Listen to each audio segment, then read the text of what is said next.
My MVP this week is DK Metcalf, who gets the very rare Best Injury Award. We don't celebrate injuries here because we're not heathens, but we do if that injury is actually a bowel movement. DK Metcalf gets carted off the field so he can take a shit mid-game and then owns it on Twitter. That is my king. I once had to run into a Bed Bath & Beyond to do the same thing. And I went beyond the limits of their plumbing capacity, while DK was having unlimited diarrhea. Unlimited. Half of the other teams across the NFL were doing the equivalent of this. Blue 42 hot. You gotta hold it, keep it held down, and then don't move. So today we will go through my patent best and worst award show. Best game, worst game, best QB, worst QB, best stat, worst defense, best whatever I deem relevant. You get the point. Let's do it. Week 4. Whew, that's good sports.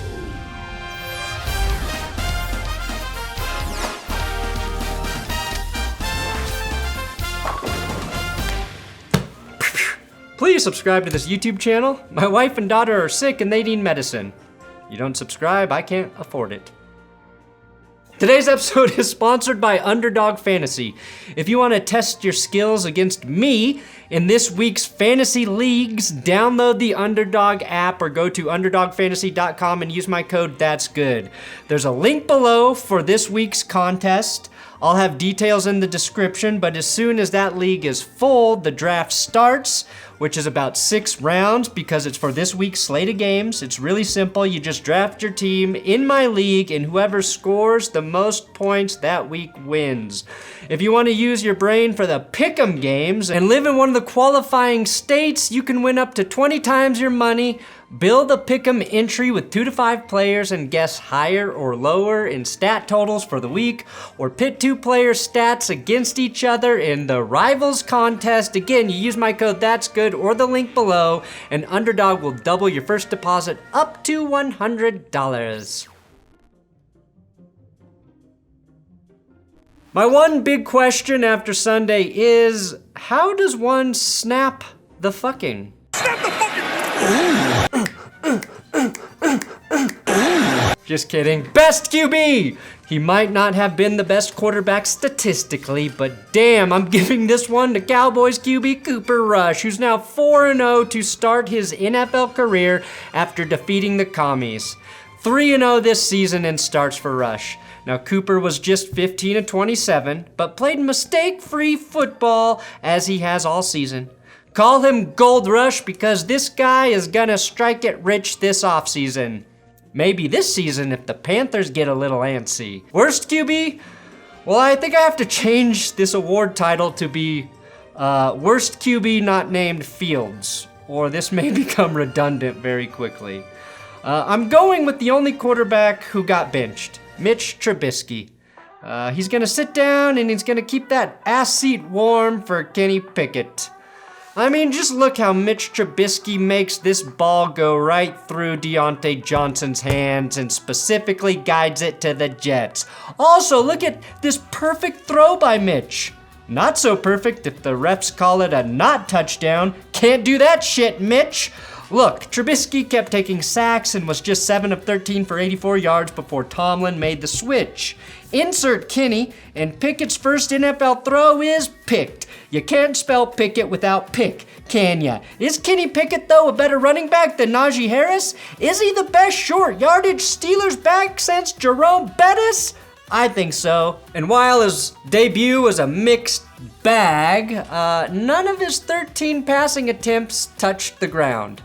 Now, 3 were caught by the other team, but he did rush for 2 touchdowns. So, good job, Kenny. Best individual performance. Now, had the Detroit Lions won, I would have loved to give this to tight end TJ Hawkinson, who really stepped up with the Amon-Ra St. Brown sidelined with an injury. He had 179 yards and 2 TDs. That was more production than Tyreek Hill, DK Metcalf, and Justin Jefferson combined. Just kidding, it was just more than them individually. But being the leading receiver in the NFL for a week is very impressive, especially for a tight end. especially for a tight end that plays for the Lions. Sadly, I must give this award to Raiders running back Josh Jacobs, who turns into a cross between Marcus Allen and Bo Jackson every time he plays my fucking Broncos. Jacobs carried the ball 28 times for 144 yards and both of the Raiders' touchdowns on offense. The Raiders didn't pick up the fifth-year option for Jacobs, but he might just be playing his way into a lucrative second contract. But his head coach is Josh McDaniels, so they'll probably get rid of him. Best offense? Why does the world hate me? It's the Seattle Seahawks, who scored 48 points in Detroit. Shout out to Geno Smith for playing extremely effective football and having the highest passer rating this week at 132.6, just ahead of Ryan Tannehill. What? Who was just ahead of Russell Wilson. What? Geno Smith was sacked 0 times. Do you know how crazy that is? Seattle, they actually fixed their offensive line, and all they had to do was get rid of Russell Wilson to accomplish it, and so far, it's not the fucking craziest thing in the NFL. Now, it does help when Rashad Penny yokes out over 150 yards on just 17 carries against the Lions. They ended up needing all of those 48 points they scored because the Lions scored 45 of their own. DK Metcalf was in such awe of the Seahawks offense that he nearly shat his pants in pure sublime wonder. He also had 149 yards. So Geno, highest passer rating.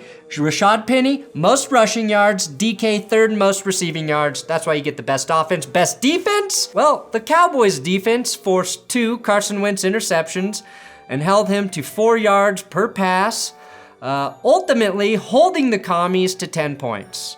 The Cowboys were great, but it was the Commies. So I'm gonna go with another NFC East team, the Philadelphia Eagles, who forced 4 Trevor Lawrence fumbles and recovered all 4. That's an insane stat. Basically, every time they sacked Lawrence, they jarred the ball loose and they got it. They also picked off Lawrence in the end zone and held the Jags offense to just 14 points. Best play? It hurts me to say this, but I'm gonna hand it to Patrick Mahomes, who spun away from the Buccaneers defense and then flipped the ball to Clyde Edwards-Helaire for a touchdown in the back of the end zone. Mahomes maneuvered his way around for 39.4 yards before flipping that ball to Clyde the Glide. Runner-up, though, goes to Teair Tart, the Titans' big man who tips a pass here and then spins, tracks down the ball like Antonio Brown tracks down trouble and brings it in for the pick. 304-pound pick of the week. Biggest waste of energy? Well, that's going to young Zach Wilson. We know the dude has stamina. It's why housewives across America love him. Zach Wilson, though, did the same thing as Mahomes. Exactly the same. I mean, he spins his way out of trouble like 4 times, extends the play for an eternity.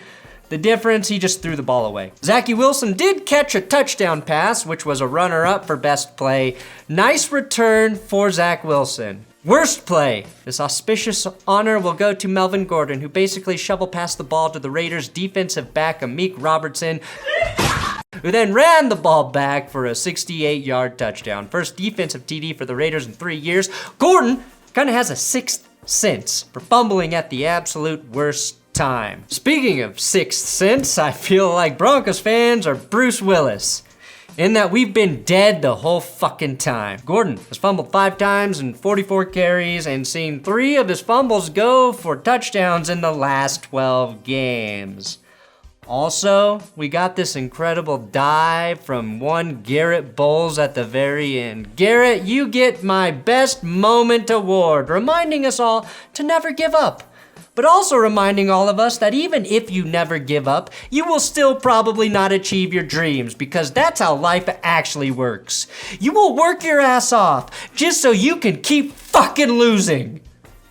That's some real life shit right there. Worst moment?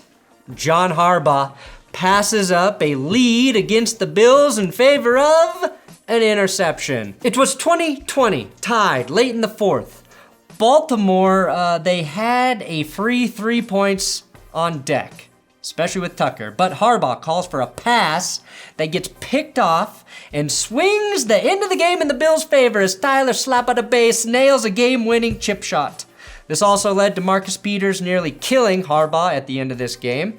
Thank God Harbaugh's last name isn't Hackett, though. Otherwise, he'd be deemed unfit to be a head coach. Personally, I have no issue putting the ball in Lamar Jackson's hand on 4th down.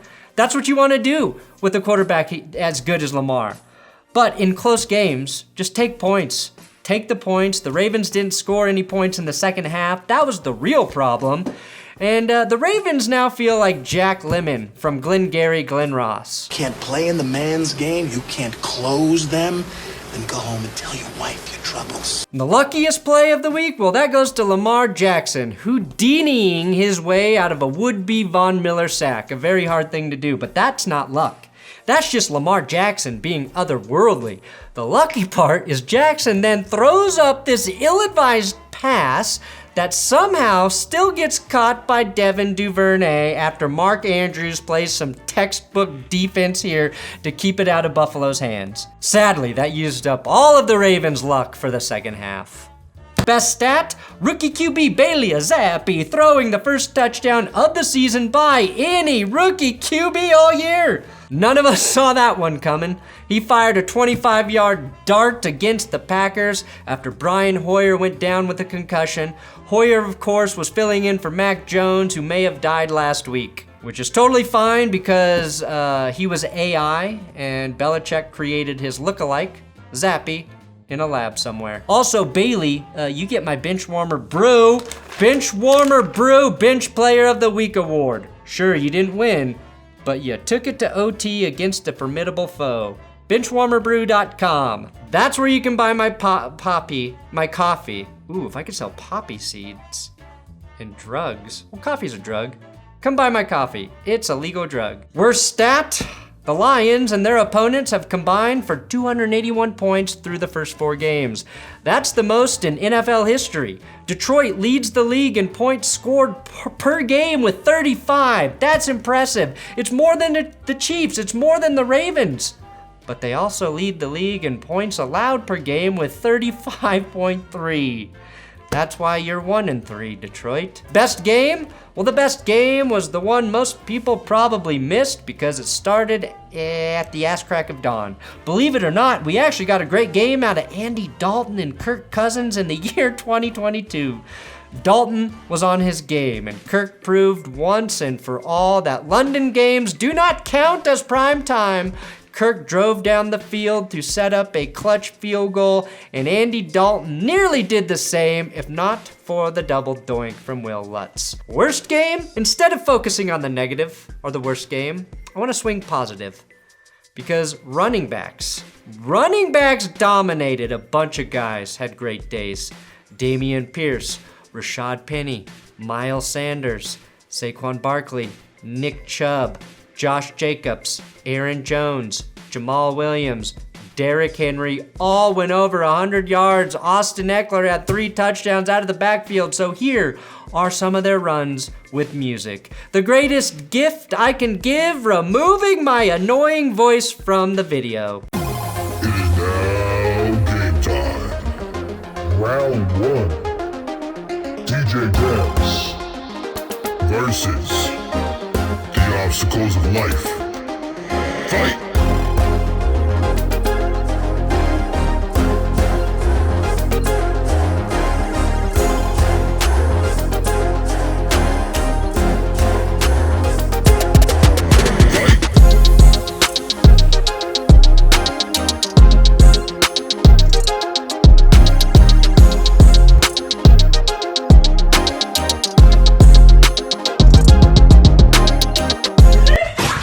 Best finish of the week? Well, that's going to whoever shocked JJ Watt's heart back into rhythm. That really would have sucked if that guy was not around to keep JJ Watt alive. I am happy he is. And I applaud JJ Watt for going back out there and playing. The worst finish? Well, fine, I'll talk about it. The Giants, they had to finish their game against the Bears with no quarterback on the field. Daniel Jones and Tyrod Taylor were both hurt in this game, which shouldn't be too shocking, but it left the Giants in a place where they had to play Saquon Barkley and Matt Breida out of the Wildcat, or as the Bears call it, an elite QB situation. And the best screw job of the week by the officials? Sorry, Detroit, it happened to you. No surprise. The Lions stopped the Seahawks exactly one time on Sunday. On 2nd and 6, they forced Geno Smith to intentionally ground the ball, setting up a 3rd and 16. On 3rd and 16, Geno throws an incompletion. But the refs blew the play dead after Geno Smith threw the ball. So they blew the play dead way too late. Play should have counted. The Lions got the stop, but the refs fucked up the play clock, which is why they blew it dead, so they let Seattle replay the down. The Seahawks, of course, would go on to score a touchdown on that play, which was gifted to them by the officials. I'm very sorry that this has been added to your horrific string of robberies by NFL officials, Detroit. You don't deserve it. Thanks for watching That's Good Sports Best and Worst. This video goes up every Monday, and feel free to check out the video on the screen right now. I've got updates to the Tua concussion situation, how the NFL is changing that. That's what's on the screen.